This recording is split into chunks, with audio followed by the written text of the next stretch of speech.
नमस्कार विद्यार्थी मित्रांनो, मी प्राध्यापक डॉक्टर वैशाली कंकाळे, केंद्र संयोजिका नर्मदाबाई बोडखे अध्यापक महाविद्यालय तेल्हारा, जिल्हा अकोला, यशवंतराव चव्हाण महाराष्ट्र मुक्त विद्यापीठ अंतर्गत अभ्यास केंद्र आपल्या इथे गेली 2016 पासून सुरू आहे आणि या अंतर्गतच आपला जो MA एज्युकेशन MA शिक्षणशास्त्र हा जो काही अभ्यासक्रम आहे, या अभ्यासक्रमाच्या द्वितीय वर्षाच्या अर्थातच तृतीय आणि चतुर्थ सेमिस्टरच्या विषयाच्या बाबतीत आणि त्याच्या प्रात्यक्षिक कार्याबाबत आपण आज या व्हिडिओ लेक्चरमध्ये चर्चा करणार आहोत.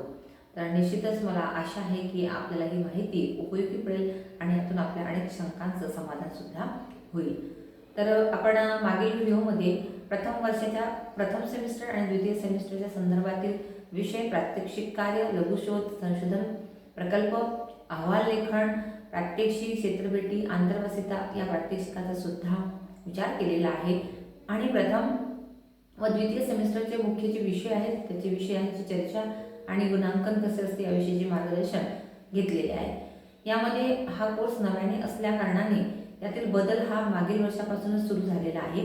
त्यामध्ये प्रथम व द्वितीय सेमिस्टरची काही माहिती आपल्याला प्राप्त झालेली आहे. आणखी तृतीय आणि चतुर्थ सेमिस्टरची माहिती अद्यावत आपल्यापर्यंत पोहोचते आहे, कारण विद्यापीठाने हा नव्याने NAP 2020 प्रमाणे कोर्स सुरू केलेला आहे. जसजशी माहिती आमच्यापर्यंत पोहोचते तशी अभ्यास केंद्राच्या माध्यमातून आम्ही आपल्यापर्यंत पोहोचवण्याचा निश्चितच प्रयत्न करणार आहोत. तर बघा, तृतीय सेमिस्टरला एकूण आपल्याला 4 ते 5 विषयांचा समावेश यामध्ये केलेला आहे आणि चतुर्थ सेमिस्टरला पण त्या ठिकाणी तुम्हाला 5 विषयांचा समावेश करण्यात आलेला आहे. या 4ही सेमिस्टरमध्ये एक गोष्ट पाहायला मिळते की प्रत्येक सेमिस्टरला 5 विषय हे देण्यात आलेले आहेत. काही विषय कंपल्सरी देण्यात आलेले आहेत कोअर पेपर म्हणून आणि काही पेपर आपल्याला ऑप्शनच्या स्वरूपात देण्यात आलेले आहेत. त्यातील आपल्या आवडीचा विषय सुद्धा आपण यामध्ये दिलेल्या पर्यायापैकी निवडू शकता. तर आजच्या या तृतीय सेमिस्टरच्या बाबतीत आपण जो विचार करणार आहोत तो असा की EDU 600 हा या पेपरचा कोड आहे. पेपरचं नाव आहे सामग्री विश्लेषण व अहवाल लेखन.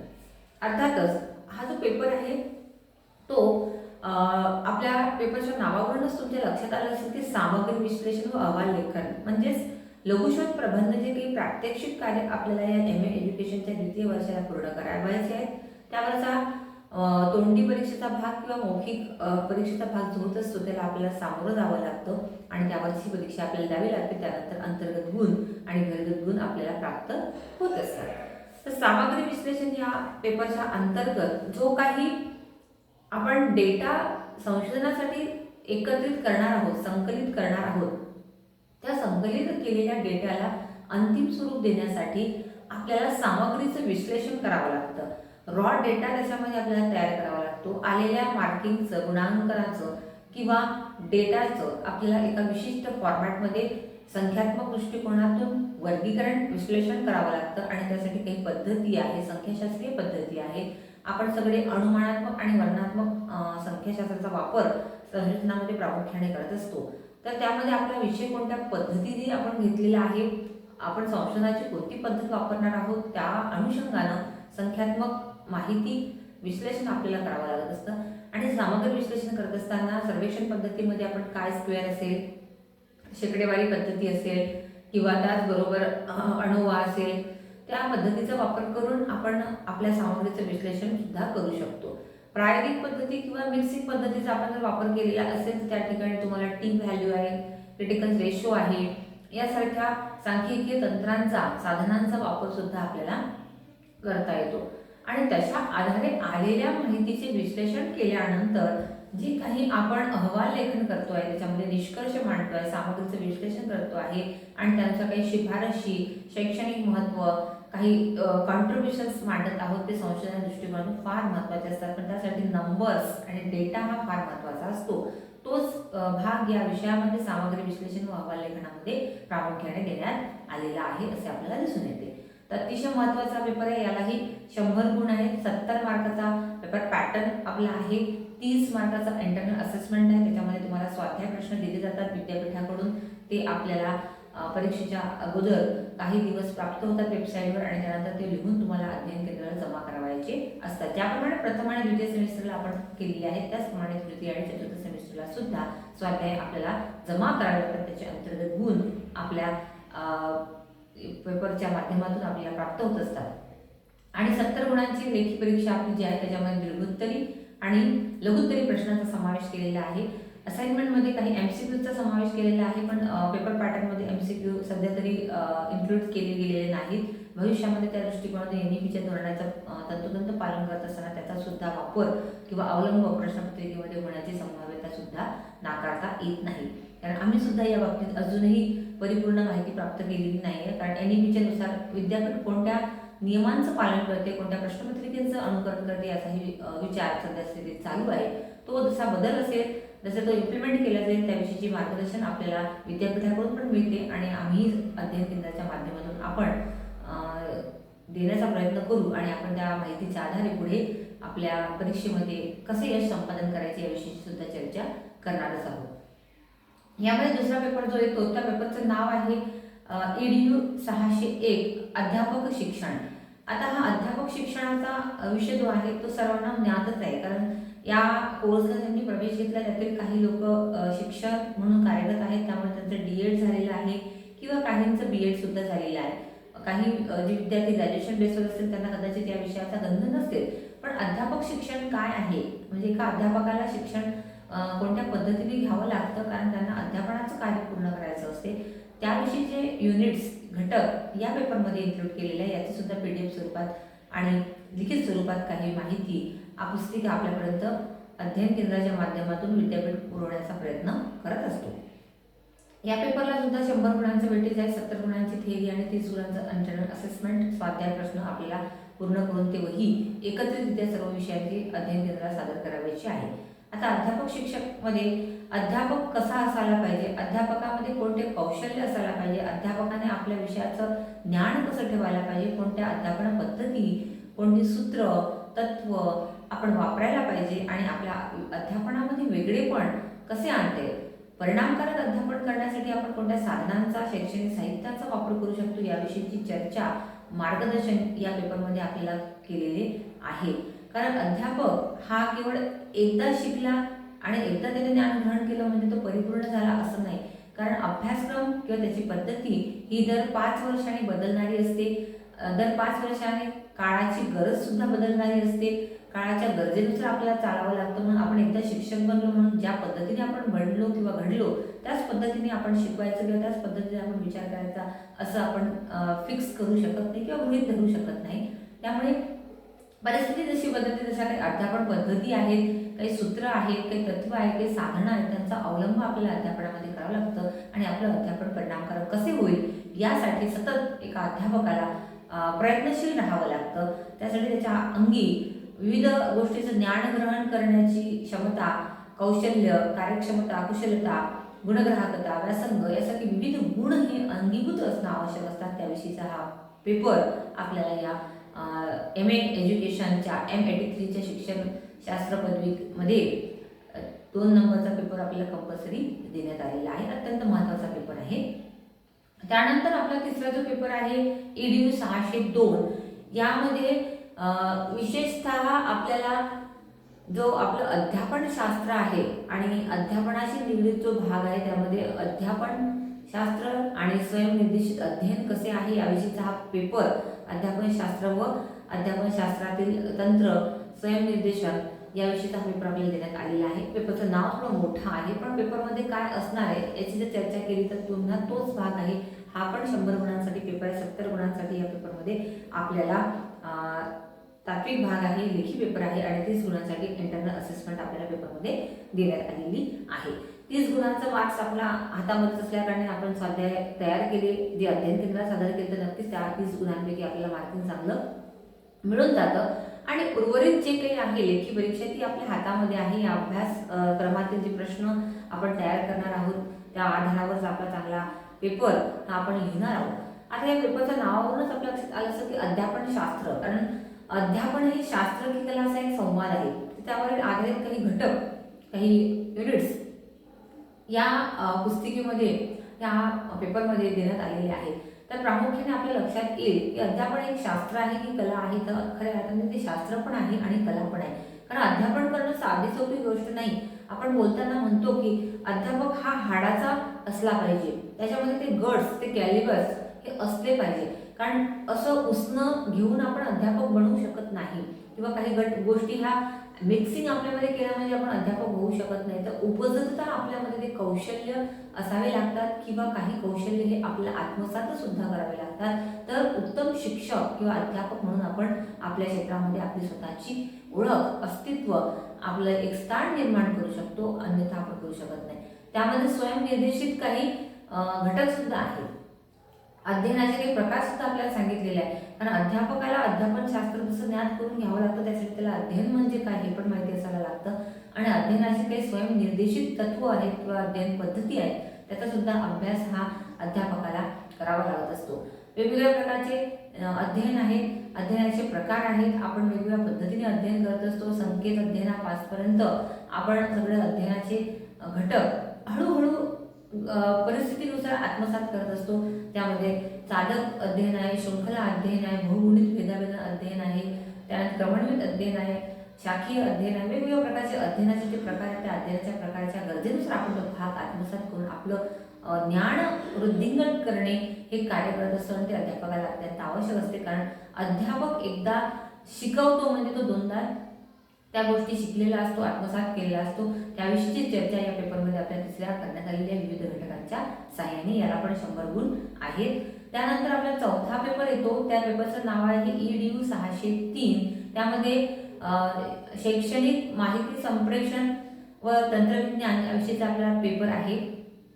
या पेपरमध्ये खऱ्या अर्थाने टेक्नॉलॉजीच्या संदर्भात सगळी माहिती आहे.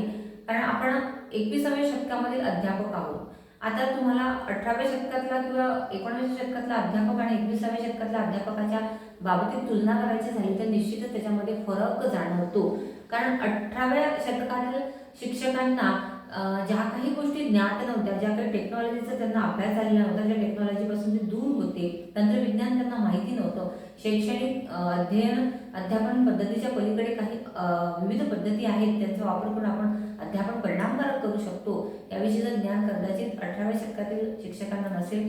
19व्या शतकामध्ये अनेक तंत्रज्ञानाचा शोध लागल्यामुळे, टेक्नोस्नेही शिक्षक वृंद निर्माण झाल्यामुळे, किंवा आपण ICTचा वापर अध्यापनामध्ये अध्ययनामध्ये करायला लागल्यामुळे सुद्धा बऱ्याचशा लोकांना त्याचं मार्गदर्शन ज्ञान मिळालेलं आहे. पण शैक्षणिक तंत्रविज्ञान काय, तर ICTचा आपण इन्फॉर्मेशन टेक्नॉलॉजी किंवा इन्फॉर्मेशन कम्युनिकेशन टेक्नॉलॉजीचा जो वापर आपल्यामध्ये करत आहोत, त्याच्या आधारे विविध गोष्टींचा आपण वापर करायला लागला आहे. पहिले स्लाइड्स, प्रोजेक्टर किंवा ओव्हरहेड आपण प्रोजेक्टर जे म्हणतो त्या माध्यमातून PPTचं प्रदर्शन वगैरे करणे, ह्या पद्धती फार अलीकडच्या काळापर्यंत चालू असताना आपल्या 20व्या 21व्या शतकामध्ये सुद्धा त्याचा वापर करताना आपण दिसतो आहे.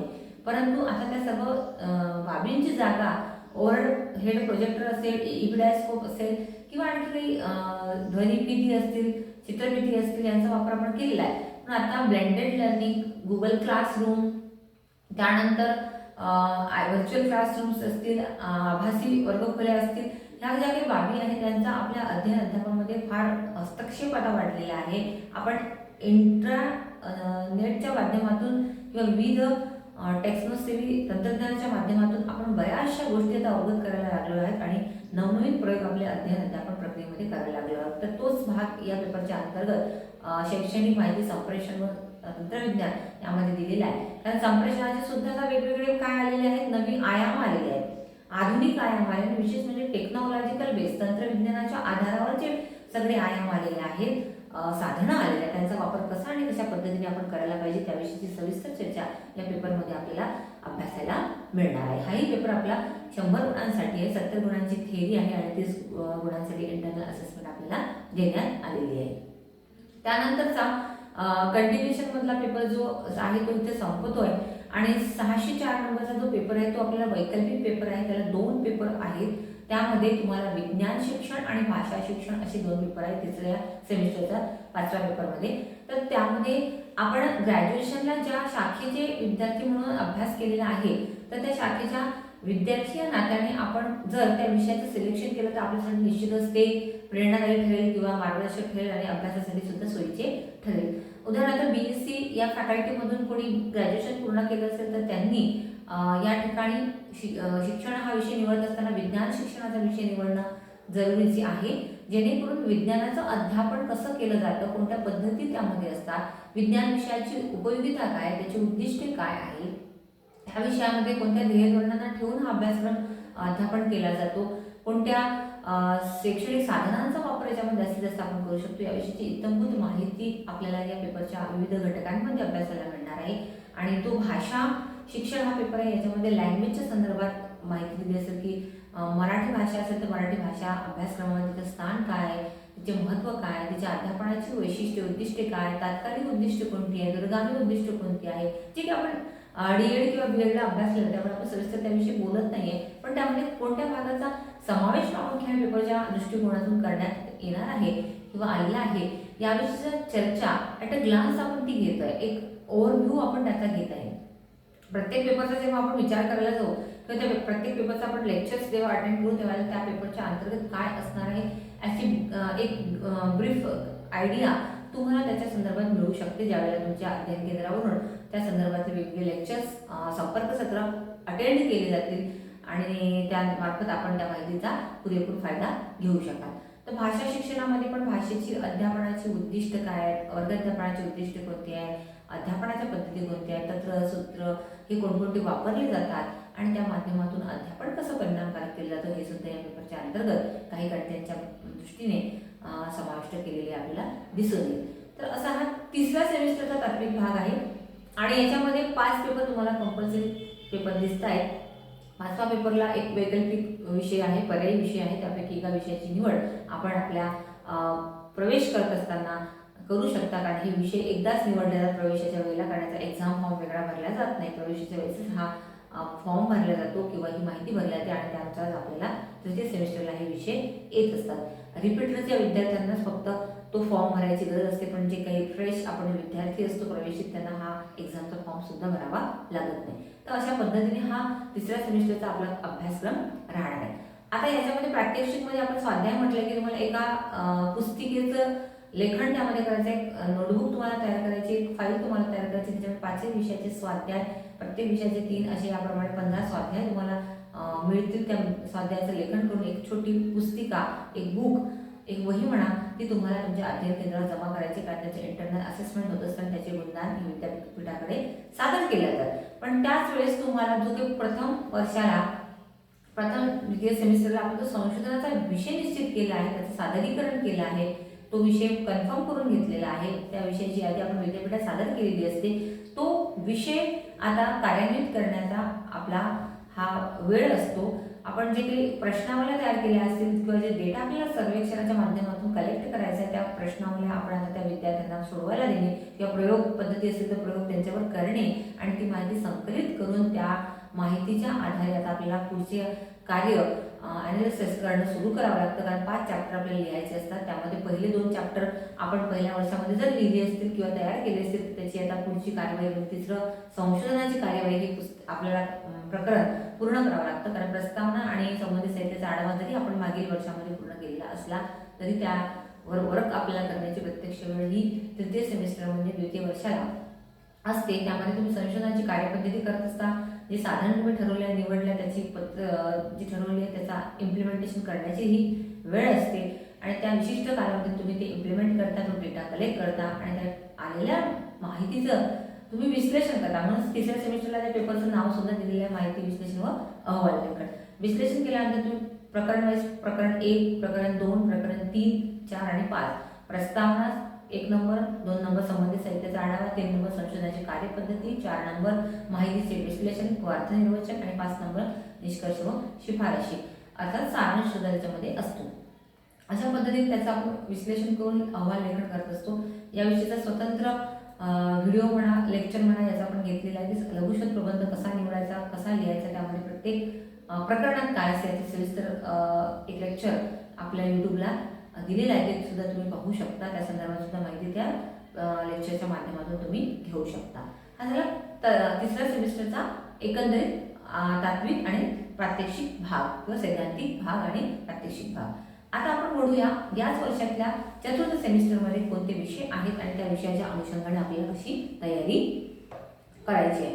तर चतुर्थ सेमिस्टरला जे कोडिंग आहे EDU 607 हा कोड आहे आणि या कोडामध्येच आपल्याला असं लक्षात येईल की सेमिस्टर वाईज हे कोड बदललेले आहेत. फर्स्ट सेमिस्टरला काहीतरी वेगळे 500 पासून कोड होते, सेकंड सेमिस्टरला 500च्या नंतरचे 43-44चे कोड्स होते, तृतीय सेमिस्टरला 600 पासून कोड सुरू झालेले आहेत आणि पुन्हा ते 612 पर्यंत ते कोड आपल्याला दिसून येतात चतुर्थ सेमिस्टरपर्यंत. ते कोडिंग त्याचं झालेलं आहे. आता आपण बघूया 607 मध्ये मुक्त दुरुस्त शिक्षण हा पेपर आहे आणि हा कंपल्सरी आहे. तुम्ही 100 गुणांसाठी पेपर आहे, त्यामध्ये 70 गुणांचा लेखी पेपर आहे आणि 30 गुणांचे तुम्हाला इंटरनल असेसमेंट आहे. पुन्हा तोच पॅटर्न ज्यामध्ये लघुत्तरी दीर्घोत्तरी प्रश्न असतील 70 मार्कांसाठी आणि 30 मार्कांसाठी लघुत्तरी दीर्घोत्तरी स्वाध्याय असतील, जे की तुम्हाला घरी अभ्यास करून पुस्तिकांचे वाचन करून लिहावायचे असतात आणि तुमच्या अध्ययन केंद्राला सबमिट करायचे असतात, जे मी आधी पण तुम्हाला सांगितलेलं आहे. तर मुक्त दुरुस्त शिक्षण, तर तुम्ही हा MA एज्युकेशन जो कोर्स यशवंतराव चव्हाण महाराष्ट्र मुक्त विद्यापीठ नाशिक अंतर्गत जो करत आहे, तोही मुक्त दुरुस्त शिक्षण पद्धतीचाच एक भाग आहे. तर मुक्त दुरुस्त शिक्षणाच्या या पेपरमध्ये कोणत्या प्रकारचे मुक्त दुरुस्त शिक्षण आहे, त्याच्यामध्ये इंदिरा गांधी जे काही एक विद्यापीठ होतं, यामध्ये मुक्त शिक्षणाचे विविध अभ्यासक्रम हे दिले गेले होते. ते जवळपास आपल्याला पाहायला मिळते की 1985च्या दरम्यान ते स्थापन झालेलं विद्यापीठ होतं आणि त्या माध्यमातून जे सेवांतर्गत लोक आहेत आणि ते कार्य करत आहेत, शिक्षक आहेत किंवा अधिक कुठल्या तरी पोस्टिंग्सवर आहेत, त्या लोकांना जर पुढील शिक्षण करायचं असेल तर त्या इग्नूच्या माध्यमातून त्या मुक्त विद्यापीठाच्या माध्यमातूनच इंदिरा गांधी ओपन युनिव्हर्सिटीच्या माध्यमातून जी की दिल्लीची आहे त्या माध्यमातून बरेचसे कोर्सेस लोक करायचे, शिक्षकांना तो फायदेशीर ठरायचा. तसंच मुक्त विद्यापीठाचा सुद्धा एक कोर्स आता 1990 पासून हा अंमलात आलेला आहे. त्यांच्या स्थापनेपासून विविध कोर्सेस या विद्यापीठाने रन केलेले आहेत आणि ते सगळे दुरुस्तमध्ये पण आहेत आणि मुक्तमध्ये पण आपल्याला त्याचा अभ्यास करता येतो. विद्यार्थ्यांना कोणतेही बंधन नाही, त्यांच्या सोयीनुसार ते अभ्यास करू शकतात. तसे पुस्तिका त्यांना दिली जातात. त्यानंतर त्यांचे जसे संपर्क सत्र सुट्टीच्या दिवसामध्ये आयोजित केले जातात. म्हणजे मुक्त दुरुस्त शिक्षण कसे आहे, त्यामध्ये सेवांतर्गत असणाऱ्या लोकांसाठी कसे आहे, प्रवेश न घेणाऱ्या विद्यार्थ्यांसाठी कसे आहे, काम करणाऱ्या लोकांसाठी कशा पद्धतीने उपयुक्त आहे, त्याचबरोबर त्यांचं खंड शिक्षणात पडलं त्यासाठी कशी उपयुक्त आहे, या दृष्टिकोनातून मुक्त दुरुस्त शिक्षण यामध्ये सविस्तर माहिती या पेपरमध्ये आपल्याला देण्यात आलेली आहे. त्यानंतरचा EDU 608 नंबरचा जो पेपर आहे, त्याचं पेपरचं नाव आहे जीवन कौशल्य. आता जीवन कौशल्य हे पेपरच्या रूपाने आपल्याला आलेलं आहे. 21व्या शतकातील जीवन कौशल्याची डिमांड फार महत्त्वपूर्ण आहे. WHO ने काही 10 जीवन कौशल्य सांगितलेले आहे, ज्याच्यामध्ये आपण आत्मनिर्भर होणे हा सुद्धा एक महत्त्वाचा भाग आहे, कौशल्य आहे. स्वावलंबी होणे, आत्मनिर्भर होणे, आत्मनिरीक्षण आपण केलं पाहिजे, आपल्यातल्या क्वालिटीजला, आपल्या क्षमतांना आपण ओळखलं पाहिजे. बरेचसे जीवन कौशल्य आपण ऐकलेही असतील, त्याचा आपण अभ्यासही केला असेल कदाचित. तर आज त्या जीवन कौशल्यावर जास्तीत जास्त काय होत आहे, चिंतन मनन होत आहे, विचार होत आहे. त्या बाबतीत हा पेपर आहे, यामध्ये काही घटक समाविष्ट केलेले आहे पेपरमध्ये PDF आणि प्रिंटेड स्वरूपामध्ये आणि हाही पेपर 100 गुणांसाठी आपल्याला अभ्यासायला देण्यात आलेला आहे. अतिशय महत्त्वपूर्ण पेपर आहे जीवन कौशल्याच्या बाबतीत, कारण आज जगणं कठीण झालं आहे, जगणं महाग झालेलं आहे, जगणं आता परवडण्यासारखं झालेलं आहे. तर जीवन जगणं ही सुद्धा एक कला आहे. आपल्याला कसे जगायचे, कणहत कणहत जगायचे की हसत हसत जगायचे, कारण जीवन हे एकदाच मिळते आणि त्या जीवनाच्या प्रत्येक गोष्टीचा आस्वाद सुद्धा आपल्याला एकदाच मिळत असतो. म्हणून जीवन जगणं हे कौशल्य आहे. ते कौशल्य ज्याला जमलं तो जीवनामध्ये यशस्वी झाला, जीवनाचं सार्थक त्याने करून घेतलं. कारण आपल्या जीवनाचं अंतिम सत्य आहे जे आहे ते म्हणजे मृत्यू आहे. आपण जन्माला आल्यानंतरच आपली एक्सपायरी ठरलेली आहे. ज्याप्रमाणे एखादी वस्तू आपण प्रोडक्ट आपण निर्माण करतो तेव्हा त्याच्यावरच त्याची एक्सपायरी डेट आपण टाकून देत असतो. मेडिसिन असो, खाद्यपदार्थ असो की कुठली वस्तू असो ती टाकून देत असतो. त्याचप्रमाणे आपल्याही बाबतीत एक्सपायरी ठरलेली, फक्त ती आपल्याला माहीत नाही, तो स्टॅम्प आपल्याला दिसत नाही, त्यामुळे आपण फार आनंदात असतो. पण जीवनाच्या जगताना खरंच सार आणि कौशल्य काय असेल तर जीवन कौशल्य आत्मसात करणे. त्यामध्ये आत्मनिर्भरता आहे, स्वावलंबन आहे, आत्मनिरीक्षण आहे, त्याचबरोबर परोपकार आहे, सहस्मिता आहे, सहकार्य. ज्या काही विविध प्रकारच्या कौशल्यांचा जीवनामध्ये आपण वापर करत असतो ते कौशल्य कसे आत्मसात करायचे आणि ते कसे विद्यार्थ्यांमध्ये आपण रुजवले पाहिजे आणि भावी पिढी सक्षम सुदृढ आपण कशी बनवली पाहिजे त्याविषयीची माहिती या पेपरच्या अंतर्गत आपल्याला अभ्यासाला मिळणार आहे. त्यानंतर EDU 609 मध्ये शैक्षणिक उद्योजकता.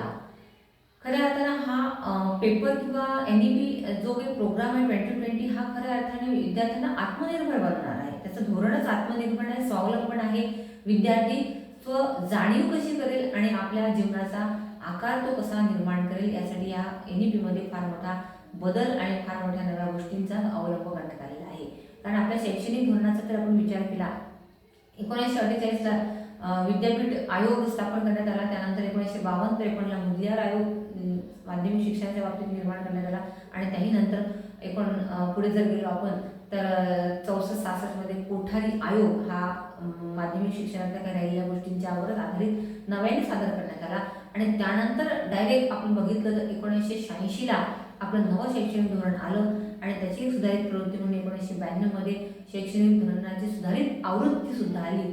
आणि त्यानंतर तब्बल 37 वर्षांनी आपण आज 2020 मध्ये शैक्षणिक धोरण अंमलात आणतोय. तर या धोरणात निश्चितच काही स्वागतार्ह बदल विचार हे आपल्याला बघायला मिळतील. आणि त्यामुळे उद्योजकता निर्माण करणे, विद्यार्थी केवळ शिक्षण घेऊन बेकार होऊ नये, त्यांच्यामध्ये स्वतःला जीवन जगण्याची क्षमता देता आली पाहिजे, आपला आणि आपल्या कुटुंबाचा त्याला सांभाळ करता आला पाहिजे, अर्थार्जन करता आला पाहिजे, आर्थिकदृष्ट्या तो स्वावलंबी बनला पाहिजे, अर्थार्थी तो अर्थार्जनासाठी पूरक झाला पाहिजे. या दृष्टिकोनातून शैक्षणिक उद्योजकता काय आहे, ती कशी निर्माण करायची, ते कौशल्य कशी निर्माण करायची, हे व्यवसाय आपण कसे शोधायचे, याविषयीचं मार्गदर्शन आपण कसं मिळवायचं, ही संपूर्ण माहिती आपल्याला या शैक्षणिक उद्योजकता या पेपरच्या अंतर्गत अभ्यासाला मिळणार आहे. याही पेपरला 100 गुणांचं वेटेज आहे. त्याच्यामध्ये 70 थिअरी आणि 30 असेसमेंटसाठी दिली गेली आहे. त्यानंतर EDU पुढचा पेपर आपण बघितला तो 610 पर्यावरण शिक्षण हा पेपर आपल्याला आहे. आणि आज खऱ्या अर्थाने या पेपरच्या अभ्यासाची गरज जाणवते. वरील 3 पेपर आपण जर बघितले तर 3 आणि हा चौथा पेपर आपल्याला कंपल्सरी पेपर आहे पर्यावरण शिक्षणाचा. मग तो कोणत्याही शाखेचा विद्यार्थी असतो, BA, BCom आणि BSc. तर पर्यावरणाची भूमिका आपल्या जीवनामध्ये किती महत्त्वाची आहे, कारण आपण पर्यावरणाचा एक घटक आहोत. आपल्या अवताली भोवताली जंगल, पशु पक्षी, समाज हे सगळे घटक आहेत, पण त्याच्यामध्ये पर्यावरण हाही एक महत्त्वपूर्ण घटक आहे. त्याच्यामुळे आपण जिवंत आहोत. हा पर्यावरण आणि आपण याचा काय संबंध आहे, मानवाचा आणि पर्यावरणाचा फार जवळचा संबंध आहे. त्या संबंधाला आपण टिकवून ठेवणं, जर पर्यावरण टिकवून ठेवलं तर आपण माणूस टिकवून ठेवणार आहे, माणसाचं अस्तित्व टिकवून ठेवणार आहे. कारण आज जंगलांचं मोठ्या प्रमाणात तोड होत आहे. त्या ठिकाणी सिमेंटची जंगलं उभी केली जात आहे. दऱ्या खोऱ्यांना कोरून त्या ठिकाणी व्यक्ती आपला निवास करत आहे. त्यामुळे आता पर्यावरणाला धोका अनेक गोष्टीपासून निर्माण होत आहे. कमी दाबाचा पट्टा तयार होतोय, पावसाची अवस्था ही कायम राहिलेली नाही आहे. पावसाच्या अवकाळी स्वरूपात आपल्याला बदल झालेला दिसून येतो. अवर्षण मोठ्या प्रमाणात होताना दिसून येते. अल्निनोचे प्रमाण कॉन्स्टंट राहत नाही आहे. त्यानंतर आपल्या ओझोनच्या लेअरमध्ये सुद्धा मोठ्या प्रमाणात घट होत असताना दिसून येते. त्यामुळे अतिनील किरणं आपल्यापर्यंत पोहोचत आहेत. त्यानंतर सेंद्रिय शेती किंवा शेणखतयुक्त शेती, रसायन रहित शेती हे प्रकार आता नष्ट व्हायला लागलेले आहे. केमिकल्सचा वापर आपल्या जीवनात जास्तीत वापरला जात आहे, केला जात आहे. त्यामुळे अनेक टॉक्सिन्स आपल्या अवतालीभोवताली निर्माण होते, आपल्या बॉडीमध्ये सुद्धा ते जात आहेत आणि हजारो प्रकारचे विषाणू आणि विष घटक आपल्या शरीरात प्रवेश करत आहेत. त्यामुळे याच्यामुळे बऱ्याच गोष्टींचं पर्यावरण संतुलन बिघडत आहे. त्यामुळे वायू प्रदूषण आहे, ध्वनी प्रदूषण आहे, जल प्रदूषण आहे, घनकचरा प्रदूषण आहे, किरणोत्सारी प्रदूषण, असे वेगवेगळ्या प्रकारचे प्रदूषण आपल्या भोवताली निर्माण जातात. आणखी तर संवादाचं, संप्रेषणाचं सुद्धा प्रदूषण, विचारांचं सुद्धा प्रदूषण आता व्हायला लागलेलं आहे. तर ते कसं काय याविषयीची चर्चा या पेपरच्या काही घटकामध्ये आपल्याला अभ्यासाला मिळेल. याही पेपरसाठी 100 गुणांचे वेटेज देण्यात आलेले आहे. अतिशय महत्त्वपूर्ण हा पेपर आहे. या पेपरच्या दृष्टिकोनाचा जर विचार केला तर आपल्या जीवनाचं भलं होऊ शकते. मग प्रत्येक व्यक्तीनं एक तरी झाड लावलं पाहिजे, कारण एक झाड आपल्याला इतका ऑक्सिजन देतो की आपण जीवनभर जगू शकू. आपल्याला कोरोना काळामध्ये ऑक्सिजनची किती किंमत आहे याची माहिती सर्वांना आहे. एक सिलेंडर किती रुपयाला आपल्याला घ्यावं लागलं. 15-14 दिवस आपल्या जवळच्या लोकांना ऑक्सिजनची गरज भासली. त्यावेळेस आपल्याला कळलं की जे मोफत आहे ते विकत घेत असताना किती महागाचं पडतं. म्हणून पर्यावरण आपल्याला मुक्ततेने, मोफततेने काही गोष्टी देत आहे, आपण त्याचं देणं लागतो. एक झाड लावलं पाहिजे, ते जगवलं पाहिजे. आपल्या वाढदिवसानिमित्त म्हणा, आपल्या प्रियजनांच्या वाढदिवसानिमित्त म्हणा, ते झाड आपण जगवलं पाहिजे. पर्यावरणाच्या संरक्षणात एक फुल नाही फुलाची पाकळी खाली द्यायच्या वाटेची भागीदारी आपण केली पाहिजे आणि या जगात आपल्या पर्यावरणाला अबाधित ठेवण्यासाठी प्रयत्न केला पाहिजे. हाच भाग या पेपरच्या अनुषंगाने आपल्याला अभ्यासाला मिळणार आहे. त्यानंतर जो 611 नावाचा EDU पेपर आहे, त्यामध्ये मानवी हक्क हा पेपर आपल्याला देण्यात आलेला आहे. ऑरमध्ये पर्यावरण शिक्षणात. तर तुम्ही त्याच्यामध्ये बघाल की हा जो पेपर ऑर रूपाने दिलेला आहे. तुम्ही पर्यावरण शिक्षण पण घेऊ शकता किंवा मानवी हक्क घेऊ शकता. मानवी हक्क म्हणजे ह्युमन राईट्स जे आहेत. तर मानवाला अनेक राईट्स कसे दिले गेलेले आहेत त्यामध्ये आपण पाहिलं की आपल्याला संविधानाने काही मूलभूत हक्क कर्तव्य दिलेले आहेत. त्या हक्कांचं कर्तव्यांचं पालन प्रत्येक व्यक्तीला आपल्या जीवनामध्ये करावं लागतं, आपल्या संविधानाने ते करावं लागतं. आणि जे आपण ते केलं नाही तर संविधानिक दृष्टिकोनातून तो गुन्हा ठरतो, कायद्याच्या विरोधी वर्तन ठरते. म्हणून आपल्या प्रत्येकाला ते वर्तन करावं लागतं. मग ह्युमन राईट्स काय, कोणते राईट्स आपल्याला आहेत, जसं की शिक्षणाचा राईट्स आपल्याला आहे, मतदानाचा राईट आहे, मुक्त संचार करण्याचा आहे, भाषण करण्याचा, अभिव्यक्त करण्याचा जो काही आपल्याला अधिकार आहे, स्वातंत्र्य आहे, त्या हक्काचा आपण योग्य ठिकाणी योग्य पद्धतीने वापर करायला पाहिजे. कायद्याचाही वापर आपण योग्य त्या पद्धतीने योग्य ठिकाणीच केला पाहिजे. विनाकारण कायद्याचा अवमान किंवा दुरुपयोग आपल्याकडून होता कामा नये याविषयीचा सुद्धा चर्चा या पेपरमध्ये आपल्याला आहे. हा ऑर पेपर आहे. यामध्ये आपल्या लक्षात येईल की आपल्याला फर्स्ट सेकंड थर्ड सेमिस्टरमध्ये 5 विषय होते, पण फोर्थ सेमिस्टरला 4 विषय कंपल्सरी, 5वा विषय ऑरमध्ये आहे. पण त्याला ओपन लर्निंग कोर्सेस पण आहे, ज्यामध्ये मूक आहे, मूडल आहे, यासारखे काही जे प्रोग्राम आहेत, ई कंटेंट डेव्हलपमेंट लर्निंग प्रोसेसमधले जे काही आहेत प्रोग्राम, त्याचा सुद्धा भाग याच्यामध्ये दिला गेला कारणाने ते मार्क्स त्या ठिकाणी डिव्हॅल्युएशनमध्ये आपल्याला सध्या स्थितीमध्ये पाहायला मिळतात. त्याच्याविषयीचा आणखी सविस्तर खुलासा विद्यापीठाच्या मार्गदर्शिकेमध्ये किंवा त्यांच्या प्रबोधन उद्बोधन वर्गामध्ये आपल्याला प्राप्त होईल, तो आपल्याला सांगण्यात येईलच. त्यामध्ये तुम्हाला संशोधन जो आराखडा फर्स्ट सेकंड सेमिस्टरला बनवला त्या आराखड्याचा अहवाल लिहायचा आहे आणि त्याचा व्हायवा मौखिक परीक्षा होणार आहे, त्याला सुद्धा 100 गुण याच्यामध्ये आहे. त्यामुळे हे 100 गुण आपले त्यामध्ये डिवाइड होत आहेत आणि त्या मार्कांचा आपल्याला त्या ठिकाणी फायदा होताना दिसतोय. अर्थातच एकूण आपण विषयांचं वर्गीकरण लक्षात घेतलं तर चौथ्या सेमिस्टरला जी आपली गुणपत्रिका आहे तेव्हा तुम्हाला ते सर्व पिक्चर क्लिअर होईल. पहिल्या सेमिस्टरला आपल्याला त्या ठिकाणी 6 विषय दिसतात, ते पण ऑर रूपाने 1 विषय असतात कारण ते 5 विषय. सेकंड सेमिस्टरला 5 विषय, त्याच्यामध्ये पण ऑर पेपरमध्ये आपल्याला दिसतात, ते अधिक पेपर आपल्याला दिसतात पण ते अधिक नसून ते ऑरमध्ये आहेत. तृतीय सेमिस्टरला पण तसाच विषयांचा भाग आहे ज्यामध्ये 5 पेपर आहेत आणि 1 पेपर ऑरमध्ये आहे. तो ऑरपैकी एकच पेपर तुम्हाला निवडायचा आहे. आणि चतुर्थ सेमिस्टरला पण 3 कंपल्सरी पेपर दिसतात तुम्हाला आणि चौथा जो काही पेपर आहे त्याला ऑरमध्ये पेपर दिसतात आणि त्याच्यामध्ये प्रॅक्टिकमचा भाग दिसतो, ओपन लर्निंग कोर्समध्ये दिसतात आणि तुमचं संशोधन अहवाल लेखन किंवा त्याची मौखिक परीक्षा ही तुम्हाला दिसून येते. म्हणजे एकंदरीत तुमच्याजवळ 2100 गुणांचं काहीतरी असं कॅल्क्युलेशन दिसतंय, पण ते मार्गदर्शक पुस्तिकेमध्ये पण क्लिअर नाही आणि चर्चेमध्ये सुद्धा आम्हाला ते क्लिअर झालेलं नाही. म्हणजे त्याबद्दल आम्ही निश्चितपणे तुम्हाला ठळकपणे सांगू शकत नाही. आपण एक मोघम अभ्यासक्रमाचा आपण अंदाज घेतल्यानंतर 500 गुणांचा त्यामध्ये डिवायडेशन दिसतंय आणि पुन्हा त्याच्यात आपल्याला मौखिक परीक्षा दिसते, इंटरनल असेसमेंट पण त्यामध्ये इन्क्लूड आहे. तसा एक 2100 मार्कापर्यंतचा 2000 ते 2100 मार्कापर्यंतचा हा प्रोग्राम आपल्यासाठी रन केला आहे कारण हा नव्याने डेव्हलप होत आहे. त्यामुळे काय चेंजेस पुढच्या वर्षासाठी येऊ शकतात तेही आपल्याला लक्षात घ्यावायचे आहे. त्या संदर्भात काही अपडेट आले तर आपल्याला अध्ययन केंद्रामार्फत ते पोहोचवल्या जातातच, त्याचा सुद्धा आपण विचार करायला पाहिजे. तसेच आपण एक अभ्यासक म्हणून, एक विद्यार्थी म्हणून सुद्धा वायसीएमच्या वेबसाईटवर जर जाऊन आपण भेट दिली तर सर्व बाबी आपल्याला क्लिअर होऊ शकतात. त्यामध्ये होम असाइनमेंट असतात, ई रिसोर्सेस असतात, त्याचबरोबर काही बदल असतील अभ्यासक्रमातील मार्गदर्शक पुस्तिका सुद्धा तिथे असते, ती डाउनलोड करून आपण वाचू सुद्धा शकता आणि अशा पद्धतीने आपलं ज्ञान अधिक समृद्ध आणि संवर्धित सुद्धा करू शकतात.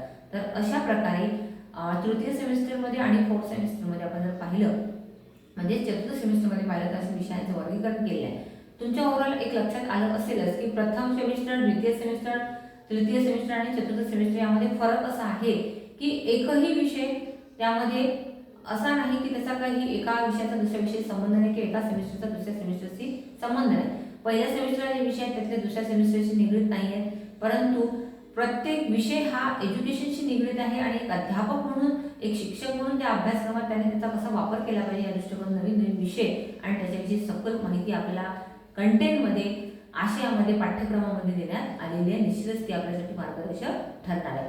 तर अशा प्रकारे हा MA एज्युकेशन M83 MA शिक्षणशास्त्र हा जो पदवी अभ्यासक्रम आहे, पदव्युत्तर पदवी अभ्यासक्रम आहे, या अभ्यासक्रमात अशा 4ही सेमिस्टरचा आपल्याला विचार करता येतो आणि निश्चितच ही माहिती आपल्याला मार्गदर्शक प्रेरणा ठेवेल. एक छोटासा प्रयत्न आपल्यापर्यंत या विषयाच्या माध्यमातून देण्याचा मी प्रयत्न केलेला आहे. या अंतर्गत जे काही सेमिस्टर वाईज विषय आहेत त्यांचे विषयाचे व्हिडिओ लेक्चर्स किंवा व्याख्यानं आपण देण्याचा प्रयत्न करणार आहोत. त्याचा सुद्धा आपण नक्कीच उपयोग करून घ्या, अभ्यास करा. आपल्या सर्वांसाठी येणाऱ्या कालावधीसाठी, परीक्षांसाठी आपल्या शैक्षणिक नियोजनासाठी सर्वांना मी शुभेच्छा देते आणि ते थांबते. धन्यवाद.